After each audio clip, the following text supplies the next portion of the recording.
എന്റെ പേര് ഹൈമയാണ്. ഇതെന്റെ ഹസ്ബൻഡാണ്. ഞങ്ങൾ കാഞ്ഞിരപ്പുറത്ത് നിന്നാണ് വരുന്നത്.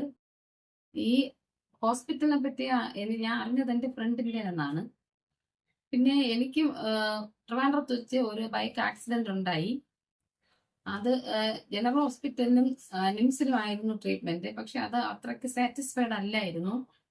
ഭയങ്കരത്ത് ശരീരാവസകലം ഭയങ്കര പെയിൻ ആയിരുന്നു.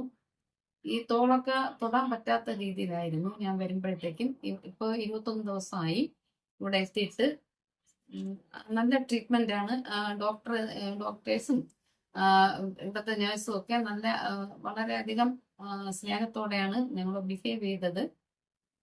പിന്നെ എല്ലാ ദിവസവും വൈകിട്ട് ഡോക്ടർ റൗണ്ട്സിന് വന്ന് നമ്മുടെ കാര്യങ്ങളെല്ലാം ചെക്ക് ചെയ്ത് എന്തെങ്കിലും ആവശ്യമുണ്ട്, എന്തൊക്കെയാണ് പ്രശ്നങ്ങൾ, അതനുസരിച്ച് അവർ അതിനനുസരിച്ച് എല്ലാം ചെയ്യാറുണ്ടായിരുന്നു.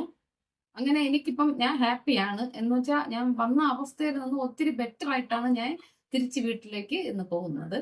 അതേപോലെ തന്നെ ഹസ്ബൻഡിന് ഷുഗർ ഭയങ്കരത്ത് ഒരു 390 സംതിങ് ആയിരുന്നു. പക്ഷെ ഇപ്പം ആ ഷുഗർ വളരെയധികം കൺട്രോളിലായിട്ടുണ്ട്. അതെല്ലാം ഇവിടുത്തെ ചികിത്സയുടെ ഫലമായിട്ടെന്നാണ് ഞാൻ വിചാരിക്കുന്നത്. എനിക്ക് വളരെ വിശ്വാസമുണ്ട്, നല്ല വിശ്വാസമുണ്ട്. കാരണം അവർ ട്രീറ്റ് ചെയ്യുന്നത് നമ്മളെ ഒരു ഫ്രണ്ട്ലി അപ്രോച്ചോടെയാണ് അവർ നമ്മളെ ട്രീറ്റ് ചെയ്യുന്നത്. എന്ന് വെച്ചാൽ നമ്മളൊരു വീട്ടിൽ എന്തൊക്കെയാണ് ചെയ്യുന്നത് അതേപോലെ തന്നെ ഫുഡ് കറക്റ്റ് സമയത്തിന് തരുന്നുണ്ട്, മെഡിസിൻ കറക്റ്റ് സമയത്തിന് തരുന്നുണ്ട്.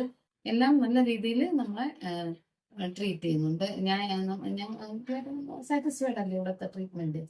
ഇനി ഒരു 10 ദിവസം കഴിഞ്ഞ് ഒരിക്കൽ കൂടെ വരണമെന്ന് പറഞ്ഞിരിക്കുന്നത്. എന്തായാലും അമൃത സുരഭി എന്ന് പറഞ്ഞ ഹോസ്പിറ്റലിൽ എനിക്ക് വരാൻ സാധിച്ചത് എന്റെ ഒരു ഭാഗ്യമായി കരുതുന്നു. കാരണം അത്രയ്ക്ക് നിംസിലുള്ള ട്രീറ്റ്മെന്റ് ഒട്ടും തന്നെ എനിക്ക് അത്ര അഫക്റ്റീവ് അല്ലായിരുന്നു. ഇവിടെ വന്നിട്ടാ ഞാൻ ഇരുന്ന് ഒന്ന് സംസാരിക്കാനുള്ള ഒരു ഹെൽത്ത് തന്നെ ഉണ്ടായിരുന്നു.